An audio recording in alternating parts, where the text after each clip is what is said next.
이제 야곱은 병들어 죽음 앞에 섭니다. 파란만장한 인생의 경주를 마치고 표대 앞에 선 것입니다. 요셉은 병든 아버지 앞에 이제 두 아들을 데리고 섭니다. 곧 뭔가 중요한 일이 일어날 것 같은 그런 전조를 보이는 것입니다. 야곱은 자신의 손자들 에브라임과 므낫세를 먼저 양자로 삼습니다. 이들은 나중에 12지파 중에 2지파로 이렇게 구분이 됩니다. 그래서 나중에 실제 약속의 땅을 분배받을 때 요셉이죠. 요셉에게 이 두 아들이 나오니까 요셉이 6분의 1을 상속받게 됩니다. 즉 다른 형제들보다 2배의 유산을 상속받으므로 당시의 관행대로 장자에게 2배의 상속을 줬던 것을 볼 때 이제 이 요셉을 야곱은 장자로서 인정하는 것입니다. 실제로 에브라임은 나중에 12지파 가운데 가장 강력한 지파로 성장하게 되는 것을 보게 됩니다. 근데 야곱은 이 축복의 과정에서 돌발 행위를 해요. 육체대로 사람의 생각대로라면 므낫세가 장자가 돼야 되는데 실제로는 이제 에브라임이 장자가 되는 그런 위치에 서게 됩니다. 이것은 누구의 뜻일까요? 이게 그저 야곱의 인간적인 뜻일까요? 아니면 하나님의 뜻이 분명하게 야곱에게 주어진 것일까요? 여기에 분명한 어떤 메시지가 있는 것 같아요. 그것을 알려면 우리는 이 장면에서 야곱 자신이 아버지 이삭에게 축복을 받는 상황과 잘 비교해보면 이 축복의 성격이 무엇인지 우리가 정확하게 알 수 있습니다. 아버지 이삭은 하나님의 뜻이 야곱에게 있다라는 것을 알 수 있는 위치에 있음에도 불구하고 에서에게 장자의 축복을 주려고 딱 해요. 그렇죠? 그리고 야곱은 눈이 먼 아버지 이삭을 속여가지고 장자의 축복을 받아내는 게 그 축복을 받는 장면이었습니다. 그러나 지금 야곱의 축복의 장면과는 완전히 반대가 되는 장면입니다. 지금 야곱도 눈이 멀었어요. 이삭처럼. 그래서 누가 첫째이고 그럼에도 불구하고 누가 첫째이고 둘째인지 분명히 알고 있어요. 육체의 순서대로 장자가 축복을 받아야 한다고 생각하는 이는 요셉이에요. 도리어. 여기서 강조되는 것은 야곱은 지금 육체의 눈은 멀었지만 누가 하나님이 택한 사람인지 분명히 알고 있다는 거예요. 그래서 요셉에게 안다 내가 누가 장자인지 알고 있다라고 2번이나 언급해서 강조하고 있습니다. 이런 대조를 생각할 때 야곱은 지금 아브라함의 언약 안에서 분명히 누구에게 하나님의 복이 가는지 그리고 장자인지를 분명히 알고 이것을 행하고 있습니다. 그리고 아브라함의 언약이 어떻게 그 자손들에게 이루어질 것을 분명히 알므로 미래의 예언적인 축복을 그가 이제 하게 됩니다. 주 안에 사랑하는 여러분, 야곱은 마지막이 진짜 아름다운 사람이에요. 봐보세요. 육체의 눈은 어두우나 그의 영적인 눈은 누구보다 밝아요. 자기 아들 요셉보다 영적인 눈이 더 밝아요. 누가 장자의 축복을 받을지 하나님의 뜻을 분명히 알고 있는 거예요. 그래서 세상에서 가장 밝은 눈은 바로 아브라함의 언약 안에서 자신의 자녀들을 언약의 자손으로 바라볼 수 있는 눈이 세상에서 가장 밝은 부모의 눈입니다. 여기에 부모님들 계시죠. 세상에 가장 밝은 눈을 가진 부모는 바로 아브라함의 언약이 내 자손 가운데 이어지고 그 언약의 자손이라고 바라보면서 축복할 수 있는 위치, 그게 세상에서 가장 밝은 눈을 가진 부모인 줄 믿습니다. 저는 세월이 갈수록 여러분의 영적인 눈이 더 밝아졌으면 좋겠어요. 그렇게 쓰임받았으면 좋겠어요. 그리고 여러분도 야곱의 이 말을 자녀에게 하는 그 은혜가 있기를 바랍니다. 48장 21절입니다. 나는 주구나 하나님이 너희와 함께 계시니 너희를 인도하여 너희 조상의 땅으로 돌아가게 하시리라. 부모가 마지막에 할 수 있는 최고의 믿음의 말이죠. 난 죽어. 난 너희들과 영원히 함께하지 못해. 근데 하나님은 너와 함께 하시오. 그리고 너를 하나님의 본향까지 인도하실 거야. 이게 부모가 할 수 있는 최고의 믿음의 말인 줄 믿습니다. 저는 여러분이 그런 말을 하는 은혜가 있길 바랍니다. 이 놀라운 고백은 뒤에서 또 반복되니 그때 또 보겠습니다. 이제 49장에는 야곱이 12아들 모두를 축복하는 장면이 이제 이어집니다. 여기서 야곱의 축복은 문자적으로 성취된 그 경우가 많아서 이 축복은 예언적인 성격을 가진 그런 축복이에요. 즉 아까 나눈 것처럼 지금 야곱은 하나님의 뜻을 알고 있는 거예요. 밀접하게 알고 있으면서 그 안에 생활은 매우 영적인 조상으로 서 있는 거예요. 놀랍죠? 이 야곱 우리 누군지 알잖아요. 지금까지 말씀 통독통해서 봐왔잖아요. 그렇다면 이 장면이 우리 모두에게 감격이 돼야 돼요. 야, 나도 이렇게 될 수 있을까? 나도 이렇게 될 수 있을까? 사모함이 돼야 돼요. 상상해 보십시오. 최고국 당대의 사람들과 후대의 사람들이 야곱의 축복을 전해드렸을 때 그들은 모든 것이 하나님의 정하신 뜻에 따라서 움직이는구나, 하나님께서 이미 그 모든 걸 알고 계시는구나라는 걸 깨달았을 것입니다. 오늘에 이르러서는 우리는 더욱 분명하게 이 사실을 확인할 수가 있습니다. 특별히 야곱의 축복에서 가장 중요한 인물은 유다입니다. 야곱은 앞으로 유다의 후손이 하나님 나라에서 핵심적인 역할을 하게 될 거라는 걸 보고 있어요. 알고 있습니다. 그리고 그걸 말합니다. 실제로 다윗 왕이 유다의 자손입니다. 그리고 우리 구주 예수 그리스도께서 유다의 후손도 이 땅에 오시는 것을 볼 수 있습니다. 그래서 복음서의 시작은 이렇게 말하잖아요. 아브라함의 하나님, 아브라함과 이삭과 야곱, 유다와 다윗, 예수 그리스도를 연결시켜서 이 야곱의 축복이 이루어지는 장면을 이 마태는 말하고 있습니다. 그래서 아브라함과 다윗의 자손 예수 그리스도의 세계라라고 말해주고 있죠. 그래서 그리스도 안에서 그 모든 것이 성취되는 것을 쭉 설명하고 있습니다. 주 안에 사랑하는 여러분, 오늘 자세하게 모든 아들들에 대한 축복의 내용은 다루지 않습니다. 하지만 내용을 보면 야곱의 축복만 있는 것이 아니라 저주가 있음을 또한 우리는 주목해야 됩니다. 아버지 첫 비라와 부끄러운 짓을 한 첫째 아들 르우벤에게 사실 저주를 합니다. 시므온과 레이도 비슷한 저주의 맥락에 있는 말씀을 해요.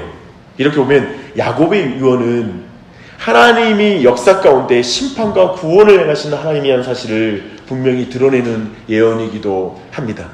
그 내용은 오고 가는 모든 세대에게, 그리고 우리의 모든 행위를 보시고 그리고 공의롭게 심판하시는 하나님이신 것을 분명하게 우리에게 드러내고 있습니다. 그리고 이어지는 유다의 후손, 곧 통치의 호를 가진 예수 그리스도를 통해서 그들이 심판 중에 구원을 얻게 될 것이다 라는 그 은혜로움까지 같이 담고 있는 그러한 예언입니다.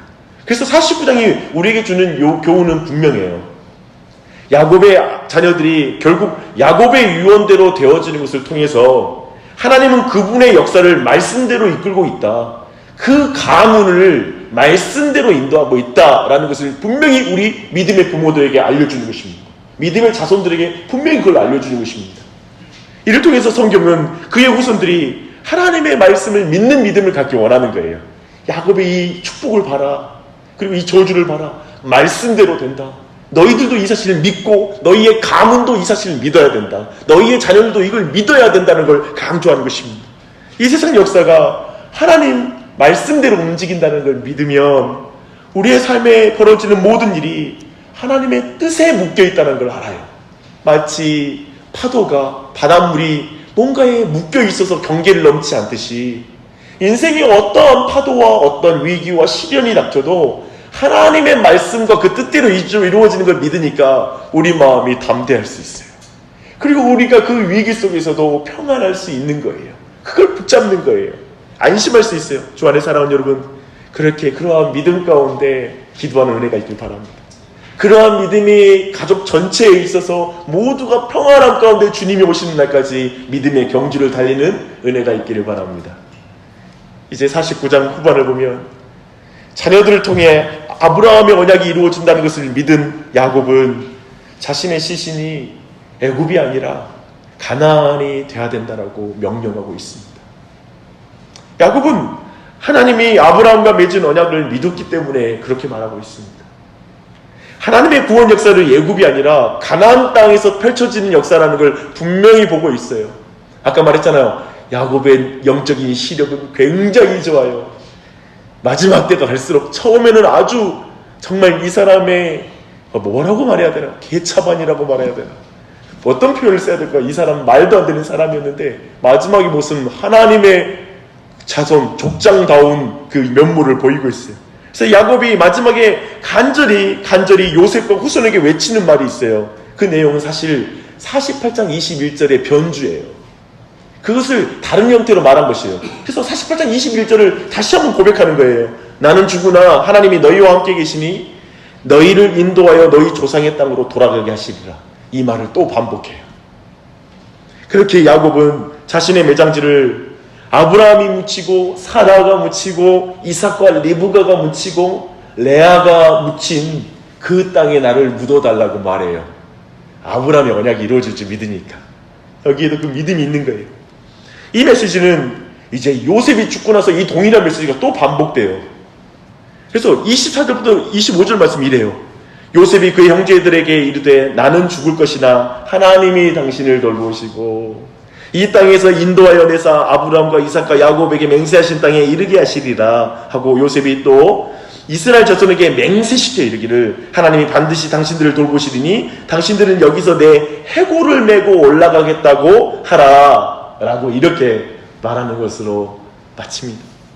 요셉의 마지막 말은 야곱이 한 말과 동일한 거예요. 그런 의미에서 야곱의 하나님은 곧 요셉의 하나님입니다. 두 사람의 메시지는 똑같아요. 사실은 마지막에 죽음 앞에 주는 메시지가 똑같아요. 그래서 성경은 요셉의 하나님이라고 따로 떼어서 부르기보다는 야곱의 하나님 안에 요셉을 포함시켜서 말하고 있는 거예요. 너무나 아름답지 않아요? 아버지 야곱과 아들 요셉이 동일한 믿음을 고백하고 동일한 메시지를 고백하고 동일한 방향을 바라보는 거예요. 이런 믿음의 가문을 이루고 싶지 않아요? 내 아이와 같이 동일한 메시지, 동일한 유언, 동일한 방향을 향해 나아가는 가문, 그 소원이 이 안에 있는 거예요. 멋있어. 우리가 우리의 자녀들의 마지막 날에 나는 죽으나 하나님이 너희와 함께 하시리니 너희를 인도하여 너희의 조상의 땅으로 돌아가게 하실 거야 라는 이 고백, 이 믿음 바라보며 나아가는 그 은혜가 있길 바랍니다. 실제로 여호수아서 24장 32절 보니까요, 이스라엘 자손이 애굽에서 가져온 요셉의 뼈를 세겜에 장사하였더라. 이렇게 성취가 됩니다. 이렇게 그들은 숨을 거두고 그의 백성에게로 돌아갑니다. 저는 이 표현이 너무나 아름다웠어요. 그의 백성에게로 돌아가니라. 우리도 그 백성에게 돌아갈 거예요. 이 고백하고. 이걸 믿으십시오. 종합해 보십시다. 창세기의 마지막 장면의 메시지는 명징이에요. 그리고 매우 강렬합니다. 하나님의 부르심과 아브라함의 순종으로 시작된 하나님의 나라를 생각해 보십시오. 그러나 하나님의 말씀에 의심하고 불순종한 아브라함과 이삭과 야곱의 역사를 우리는 쭉 살펴봤어요. 그러나 마지막에 결국 야곱과 요셉은 아브라함에게 약속하신 하나님의 말씀은 반드시 이루어진다라는 그 믿음에 사로잡혀 있어요. 그 확신 가운데 있어요. 지금 애굽에 있으면서 말입니다. 말씀으로 통치하시는 하나님 나라의 백성으로서 모습을 완벽하게 갖추고 있어요. 지금은 애굽에 있지만 장차 다가올 가나안 땅에서 하나님 나라가 이루어질 걸 바라보면서 그는 걸어가고 있어요. 저는 이것이 우리 모두에게 주는 창세기의 핵심 메시지라고 봅니다. 창세기에서 하나님은 우리에게 이렇게 말하고 있습니다. 사랑하는 나의 자녀들아, 내가 너를 불러서 시작된 우리의 관계, 그러나 아직도 나를 쉽게 의심하는 너, 나를 의지하지 않고 내 힘대로 살아보겠다고 발버둥 치는 너, 너는 아브라함이다, 이삭이다, 야곱이다. 1년, 2년도 안 바뀌고 내 스스로도 안 바뀌기에 내가 자식을 낳고 그 자식을 통해 빚어지고 있는 아브라함이다, 이삭이다, 야곱이다. 그렇게 더디 하나님의 백성다워질 것이다. 너는 그렇게 더디 변화되는 너를 참을 수 없겠지만 나는 더디 변하는 너를 지금까지 인내하며 빚어가는 하나님 아버지이다. 난 아브라함의 하나님, 이삭의 하나님, 야곱의 하나님, 그리고 너의 하나님이란다. 나의 사랑하는 자녀들아, 그러니 내 말을 믿으렴. 내가 지금은 애굽에서 바로왕 같은 세상의 권력 앞에 사나 그것에 너무 적응하지 마렴. 나의 아들 예수 그리스도를 통해 죄악의 역사를 끝내겠다고 한 나의 말을 믿으렴. 나는 내가 내 말을 믿는 나의 백성이 되기를 원한다. 내가 내게 원하는 한 가지이다. 내 말을 믿는 내 자녀를 나는 원한다. 이게 창세기의 거대한 주제일 것입니다. 이걸 따라 이제 오늘 창세기 통독을 마치고 은혜 가운데 주님께 영광 돌리는 한 날 되시기 바랍니다. 기도 제목을 나누고 싶어요. 첫째로는 이런 기도 드리면 좋을 것 같아요. 나이가 들수록 육체의 눈은 어두워질지 모르지만 하나님, 내 영적인 눈은 밝아지게 해주십시오. 아이들이 내 눈보다 더 밝을지 모르지만, 육체의 눈은 밝을지 모르지만 그 아이들을 지도할 수 있는 영적인 부모가 되게 해주십시오. 야곱과 같은 영적인 눈을 가진 부모로서 계속 아이들에게 그 영향력 있는 위치를 차지하게 해주십시오 라고 기도하십시다. 그리고 그 아이들을 축복하는 자리에 내가 서게 해드려 하나님의 말씀으로 인도할 수 있는 그런 영적인 권위를 내 안에 회복시켜달라는 기도를 이 시간 드렸으면 좋겠어요. 그리고 하나님의 말씀이 온 가족 자녀들이 통치함을 믿음으로 이 한 해도 인생 가운데 어떤 환난과 위기가 닥쳐도 그것이 침몰치 못하고 거기에 우리가 상하지 아니하고 그 가운데 담대하게 서는, 말씀 위에 서는, 말씀의 보호를 받는 가정이 될 수 있도록 기도하십시다. 마지막으로 이 땅이 영원한 본향이 아니라 하나님 본향이 있는 나그네의 인생에 우리 가정임을 믿고 우리 가정, 우리 온 교회가 하나님 본향을 향해 나아가는 그런 교회 되게 해주십시오 라고 간구하십시다. 또 한 가지 더 기도를 더하면 교회가 6층으로 확장되는 과정들을 우리가 하고 있지만 이 모든 과정이 우리의 믿음의 후손들 무엇보다 그걸로 시작됐어요. 더욱더 이 아이들에게 바른 말씀을 가르치고 좋은 환경에서 예배하기 위함입니다.